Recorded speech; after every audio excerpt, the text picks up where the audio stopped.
The All Progressives Congress Presidential Campaign Council has called for the immediate arrest, prosecution, and disqualification of the presidential candidate of the People's Democratic Party, Atiku Abubakar, over alleged corrupt practices and breaching the Code of Conduct.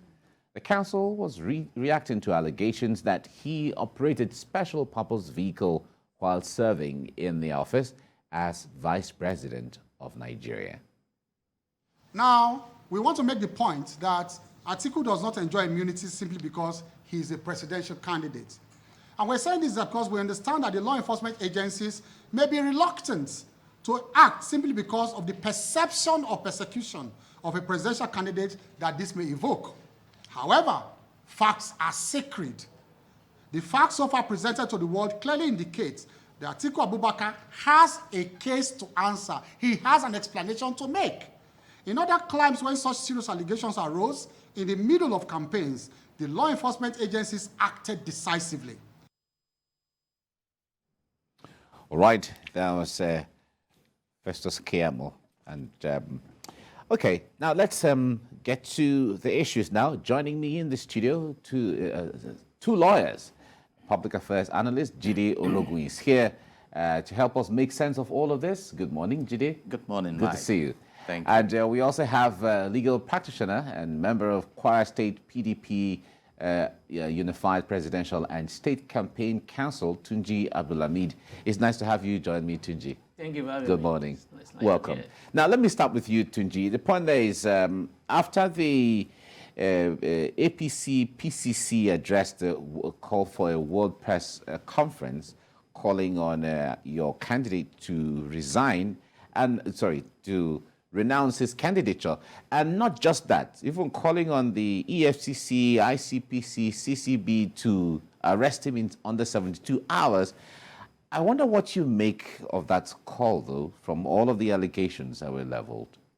I make a jest out of it. You made a Jest out of it. Why is that? It was like a play, a child play. That was an unserious comment or statement as far as I'm concerned. A political statement, let me put it in that way. Just trying to gain a political sympathy, political support, and to probably paint a particular candidate as bad person or as corrupt, so as to create a perception that this man is not fit to be a president. As far as I'm concerned, it's a non-issue as far as I'm concerned. And that is why you see the Atiku Abubakar and the PDP are not even taking it more serious. Lanesik, Festus Keyamo, the last time I know, he's a minister and he's a member of APC. He's not a judge. He's only a judge that can determine whether there's a prima facie case against somebody. That case has not been investigated. That case has not been, the audio or whatever is lying on, the document that is lying on, has not been presented by anybody. No investigation has been done on it. For him to conclude that there's a prima facie case against Alhaji Atiku Abubakar, I think for me, like I said earlier on, it's just an attempt to paint an imaginary image of what they think they want to achieve politically, to be able to get political sympathy. And do you see this as just politics? Because the point there is, this is coming out of an allegation by someone who has been close to Alhaji Atiku Abubakar. Has that allegation been verified? Has anybody done any investigation over it? Has that voice message been put to critical analysis? Has he done all the documents he says he's seen? Has he tried to say, look, let's put it before can that document or those things that he has lead to a conviction in court? Can he be relied upon to get the court attention to say, look, we have a case or we have a formidable case? Probably that's why EFCC is not even thinking about it now, because they like, look, you can't just say, I can also call you a corrupt element, just like people at former president Obasanjo has only been saying in his book, because people have been, whenever you talk about Atiku and corruption, you say, go and read Obasanjo's book. And I challenge anyone to tell me in that book where President Obasanjo make a specific allegation regarding corruption that has been committed by Atiku. To say this, so money, so activities, so things have been done by him. He only make a general statement. And people, because we know, bearing in mind that Keyamo and Co know that Nigerians, we are just leading, we can be misled anytime. And so they are trying to just put that one out to also create that impression. It's politics, as far as I'm concerned. It's politics, nothing more. Because he, as an SAN, he knows quite well that document with him, those information with him, cannot lead to any confusion with any court in Nigeria. Okay. Jide, it's nice to have you join us. Now, I know you followed all of that development, and I'm glad that we are lawyers. I'm glad that we're also talking about a lawyer who represented the others. But talk to us basically, what impact will this call for the arrest of the PDP presidential candidate, what impact would it have? Because Festus Keyamo and the PCC gave 72 hours to the EFCC, ICPC, and CCB for Atiku to be arrested. The Learned Silk also indicted by insinuation the law enforcement agencies that they may be reluctant because of the personality involved. So I think I want to address system here. And like Barrister Abdulhameed mentioned, we have a legal framework for what we are discussing about. These are allegations. If you look at Section 36 of the Nigerian Constitution 1999 as amended, it creates room for fair hearing. In subsection 5 particularly, it says in the case of criminal matters that the case must be proved beyond all reasonable doubts. So if there are allegations, we have three approaches in the ecosystem of criminal justice: thorough investigation, diligent prosecution, and a committed judiciary. And right now, this can only be paraded as rumors. And we have precedents. At a time when former President Olusegun Obasanjo threw a jab at President Muhammadu Buhari, we started hearing and reading about a $16 billion that Obasanjo should come and account for it in the energy projects in the country. You see, did that make him a criminal? So what did we hear of it? All right. If tomorrow the person of the former acting chairman of EFCC, Magu, comes out to contest for governorship in his state, many will come and say, oh, he was removed from office, he's corrupt. Has he been prosecuted on the allegations that led to his removal from office? So these are issues. If we don't have laws in the land, it's a different ballgame. The presidential candidate of APC also, we were reading about something in the US and everything. Have we established? You see, and I'm addressing Nigeria now. We need to wake up and sanitize our environment. Section 15, subsection 5 of the Nigerian Constitution as amended says that the state shall abolish corrupt practices and abuse of office. So the mandate is there. But if you don't drive it, how do you sanitize the environment? I carefully monitor the pronouncements of Chief Olusegun Obasanjo recently. And he said it's not as if any of the candidates are clean. You know what I mean? So if you really want to profile, and let me ask this question. How did they even go through the primaries? Elections are a few days from now. We are throwing all these things around. And how did they even perpetrate those offenses as alleged in office? Even the man who came out to speak, what role did you play? How did you stop it? How did you not say, I cannot follow you to do this, sir? Because many will interpret it as being political vendetta, whatever the case may be. At a point in time, Alhaji Atiku was paraded as not being a citizen of Nigeria after being controller of customs, vice president of Nigeria, and we just woke up suddenly. And again, let me bring up a very clean precedent also. We have a sitting minister now that the United States of America fingered as a likely sponsor of terrorism. And we came out to say, oh, he used to hold fanatic positions, he is repentant, he is still in office. So we have issues in this country. So if, like the San mentioned, our law enforcement agents are reluctant to act, then I think we have a systemic failure. Because, okay. But like Barrister Abdulhameed said, all this letter we are writing, has anyone gone to EFCC or to DSS to present a petition that can even, engender investigations and prosecution? Festus Keyamo SAN says he's heading to the court. He said he'll be heading to the court to To do that. We appreciate it. Okay. In the case of Ibori, the former governor of Delta State, has he been prosecuted in Nigeria? Okay. Yet he was jailed for 13 years in the UK. Okay, let me put you all on hold. We'll come back to discuss this. You're watching TVC Breakfast. Let's go on a break. We'll be right back. Stay with us.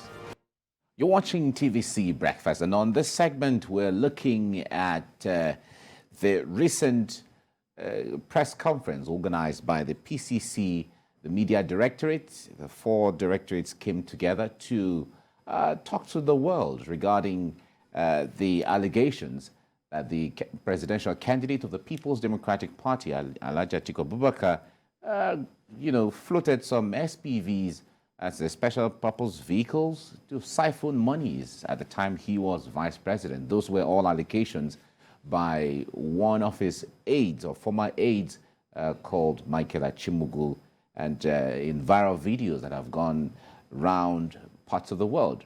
So we're talking about all of those issues right now. We have Jide Ologun here with us in the studio, as well as Tunji Abdulhameed. Gentlemen, so let's get to this issue. Now, the senior advocate of Nigeria who came out to say that he'll be going to court and who called for the arrest of your presidential candidate, giving 72 hours to all the agencies, the ICPC, EFCC, and CCB. Are you saying that he knows better, that that call does not hold water? Is that what you're saying? Yeah, he should know better. But I don't think he knows better. Or he's pretending that he doesn't know. Because as an SAN, I expect him to know that you can't just say, make an allegation and expect that person to be arrested just like that. That's not the system. I know. Even a law graduate knows that, look, there must be investigation before you can say somebody will be arrested. And that probably, because this issue has not been investigated. Probably even the DSS and co are doing their underground investigation regarding the reason why they've not even taken any step. Or probably because the procedure in Nigeria that we know, or what I've been told, is that there must be a petition for us to move. So, and I'm not aware, apart from his own petition that he just sent to them, whether any other person has written to that effect. So, accusing DSS or whatever of any EFCC or whoever agency of any what's it called, non-partisan activities or whatever would not be correct, and it will be misleading from an SAN, because you can't just say go and arrest and then you start doing investigation. As investigation be concluded, right. Or is Kiyamo now an investigator, or has he done his own investigation? Should we be relying on his own investigation? The court, even the court is going to, he has the right to go to court. He's an SAN. He knows what to go to court. And the court will not just say because an SAN is before me and a member of APC is before me, I now grant it. The court, it must be based on fact before the court. Let him take its fact before the court. And you see, what they are trying to do, and which is not, no, they are trying to just distract Alhaji Atiku and PDP, which the Alhaji Atiku has grown beyond. It cannot work. They are just trying to look for a way to say, look, let's distract them. This train is moving very fast and is moving well. Although I don't want to use that word that a moving train cannot be attacked, because in Nigeria now they are being attacked under APC under APC government. Moving train is being attacked. So do you consider this an attack on the moving train? No, this is not a moving train. Moving progress. A moving progress. But are you concerned that these allegations by Michael Achimugu in the viral videos could decampaign your candidate? Because the point there is, a lot of Nigerians didn't know this before he came out to say, and then he's showing voice call evidence as far as he's concerned. He is showing evidence of emails that were back and forth emails between him and Alhaji Atiku Abubakar, and he's showing pictures of how close he has been with Alhaji Atiku Abubakar. Are you concerned that this could decampaign in the court of public opinion? Not even in the court of law, but in the court of public opinion. I am not concerned. It can only move people who are sympathizers to other parties, those who are politicians who are trying to play a political game. To Nigeria who is sincere, who knows how Nigerian system works, who knows he can't sway them. You see, like I said, it's an attempt just to create that impression or perspective or perception against Alhaji Atiku Abubakar that is corrupt, so that people will see him as just like, you see, most people, if you look at people, they talk about Obasanjo's book all the time. That is the perception they want to create as well. So it cannot move people like us who knows what's happening. And most Nigerians will not be moved by that. They know the situation. They know what is on ground. They know this is a political season. And they know it's all about politics. And so they will not be moved by that. I think they should know it's a jamboree that is being undertaken by SAN. It's just a jamboree. He knows. And unfortunately, SAN doing that, it's funny. It's funny. Yeah, but Don't play politics. But he's a politician. No, he should know better. As it is now, it will look like he doesn't know. He's a politician. No, as it is now, what he's doing is making ridicule of himself. You know what? Because he's behaving as if he does not even know the law. That is the meaning. What? Because how can you be saying you are giving agency 72 hours? Are you their director? Are you the one in charge? How can you be giving them ultimatum? What you, in fact, just say, this is an issue I've seen. But has he violated any rules? No, he's painting an impression that they are under my control. That's an impression. So I expect him to say, this is what I've seen. Please investigate this matter and leave it there. Okay. Now, Jide, seeing it from the perspective of, the perspective of persecution of a candidate at a time like this, do you think that based on the timing, even if these cases are found to be factual, do you think that Atiku Abubakar can even be prosecuted right now as we build up to the election? We're creating a scenario now. Yeah. With strict compliance with the laws, he's not under any immunity of being thoroughly investigated. It's not under any immunity of being diligently prosecuted before a committed judiciary. But having said that, let us also know that this may be a win situation for the APC. Why? You recall that when Donald Trump was in contest with Hillary Clinton towards the White House, suddenly the email gate of Hillary Clinton came out. And it appeared like a joke. And it really shifted the position because at the time it was like Hillary was going to become the first female president of America. So in politics, you don't rule out issues like this. But having said all this, Asiwaju was still in Kwara yesterday, despite all the allegations. Atiku was still addressing the business community. So we now have a government that is probably considering what to do with all these allegations because they are all weighty allegations. There's no doubt about it. But like I said, how did they scale through the primaries and stuff like that? And we need to become proactive, not reactive. And let me take us to public relations. That's what we call advocacy. And what is advocacy is the opposite of advocacy. For example, Mr. Mike, you should be checking your name online from time to time to know what is going on about you. You may be surprised one day to read that Mr. Mike of TVC, the handsome man there, has 7 girlfriends in the corner. That'll be breaking news. That is if you want to contest president of Nigeria now, that may there was a time Omokri was confronted with marital issues, and the guy quickly bounced. No. So there is what we call advocacy in public relations. And for politicians, it's a very strong tool. There will be more surprises to come. But how do we sanitize our system in a way that we have credible leadership? And that is our assignment. And let me also speak to politics. I know that the percentage of electorate that may be tossed here and there may not be more than 20%. Some have settled down. In fact, these are the news they want to hear about their candidates. That the man is smart, the man is this. For some now, it's stomach infrastructure. For some now, it's give me the face cap. For some now, give me money to vote for you. You see, so and we need to look at this. And that's why I like to address system. There was an election in the UK. We didn't have all this. There was an election in Germany. Did we have all this? No.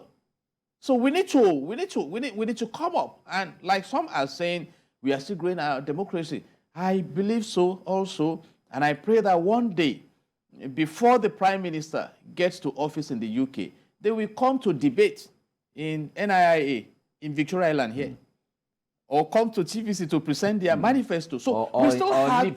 Exactly, we still have a lot to do. But right now, as the elections are coming, the faithful electorate are not listening to allegations. I mean, perhaps the sophisticated ones, the elite. And we have also observed that some of the elite will wake up by 1 p.m. on election days when accreditation and voting has been concluded, just to switch on their TV to find out who is moving. You see, so, and may I go back to the insinuation of Chief Olusegun Obasanjo? It's not as if that one is cleaner than the other, so to say. And even for human beings generally, there's a big question in the Bible that if God should mark iniquity, who can stand? And I think I want to leave that question on the table. But we need to upgrade our system. Barrister Abdulhameed made a very sacrosanct statement. This is no advocate of Nigeria whom we respect so much. Is he the one in charge of law enforcement agencies now? Are we now saying that if you have a security personnel at your gate, you have to go and slap him before he wakes up? So we need to be sensitive to issues, but let's be proactive, because whether we like it or not, Nigeria is a highly emotional environment. That even if you now say you want to arrest now, you know what I mean. Tell me a political party that doesn't have loyalists that are ready to rise up at any point in time. So going forward, we should learn from all this. When it comes to profiling, by the grace of God, I have handled these dual citizenship matters.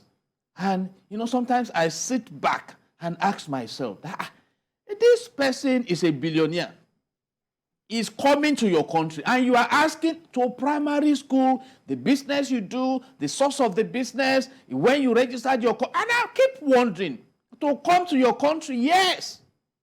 That is how serious they are. Dubai identified 6 sponsors of terrorism in Nigeria and jailed all 6. Nigeria has identified over 400, reportedly.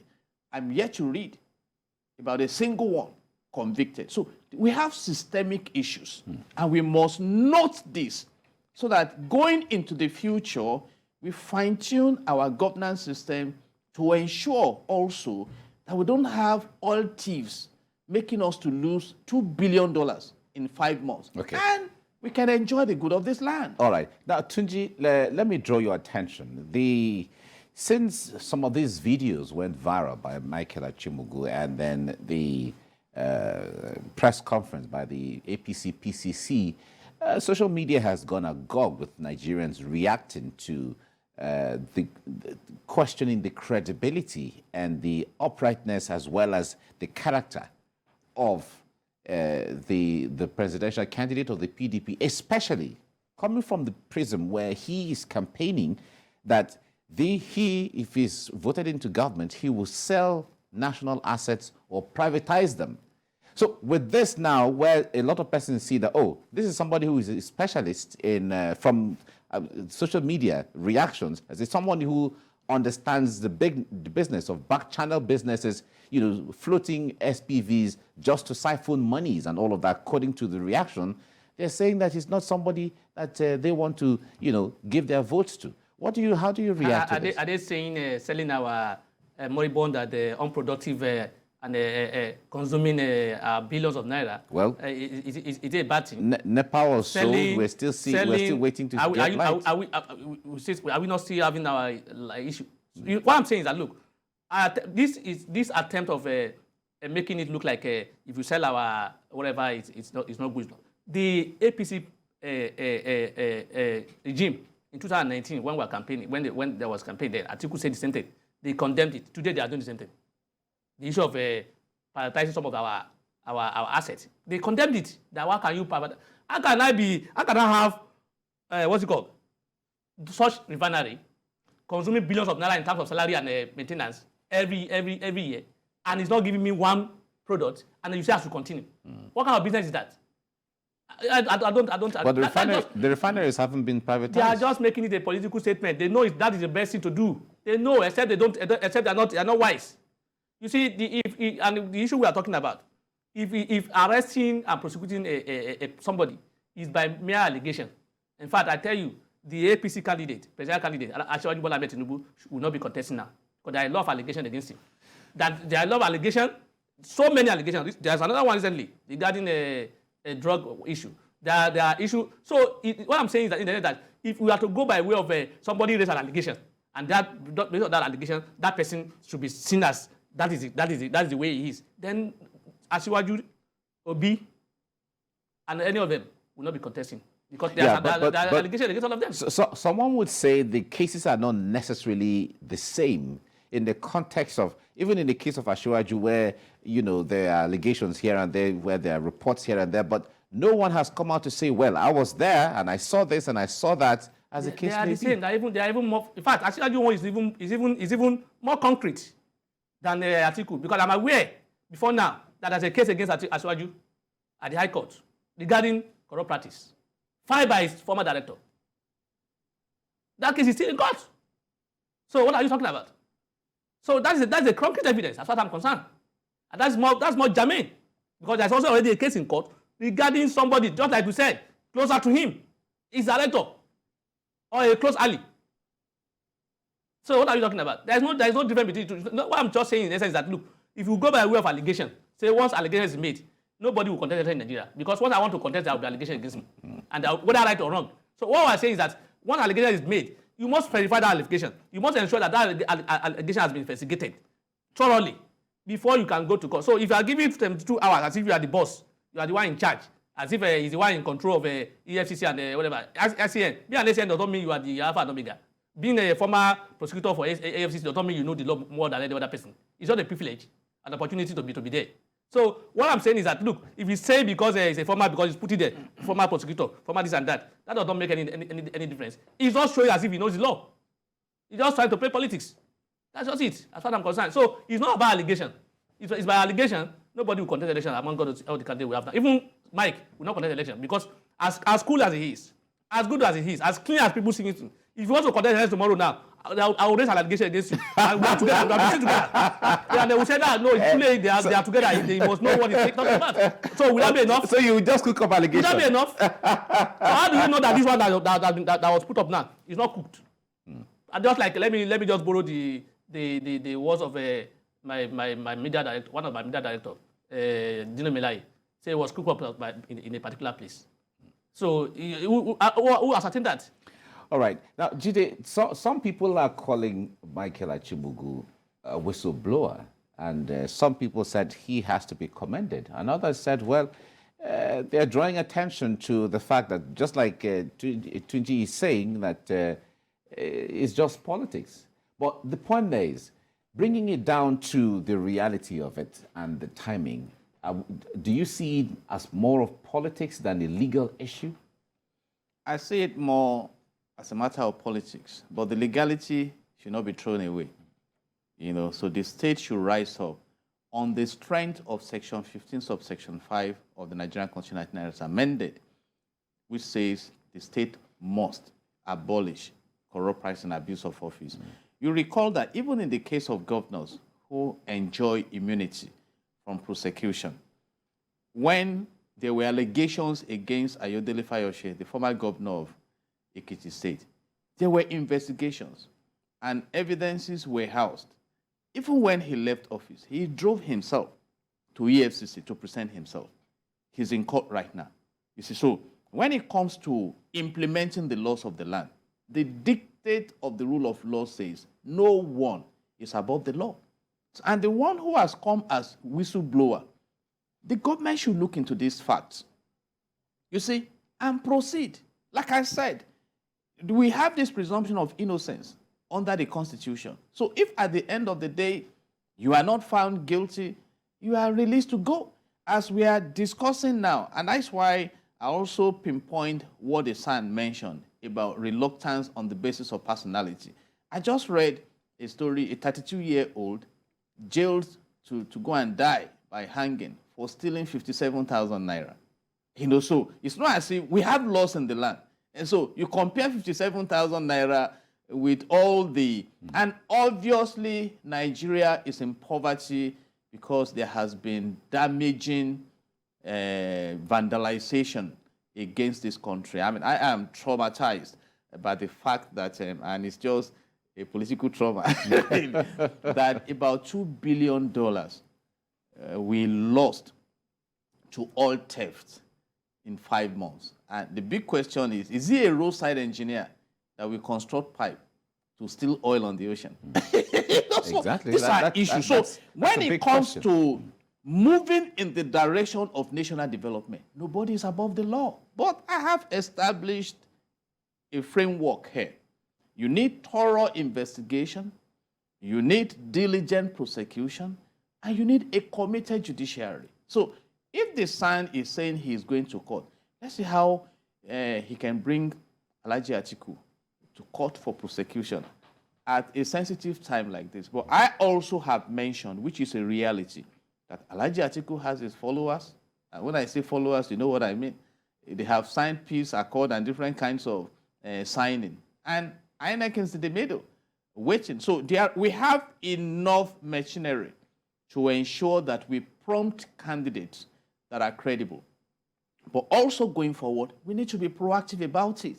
I've given instances. You know, when you talk about highly skilled immigrants, that means before they even bring you into their country, you have values you want to add. Not that I will just go to Egypt and say anybody can come to Nigeria at any point in time. So these are issues in our country. We need to fine-tune this nation to key into a secured future and not a mortgaged future. And that means our system must work, irrespective of who you are. So if it is true, the allegations that someone has siphoned the resources of the country so well, and there are evidences and facts, and there are witnesses, and right now we have a principal witness, then let the government engage the machinery of criminal justice to pursue it. But we have elections less than 50 days from now, so it's a very Has the sensitive. guy been called for investigation? Has he been questioned?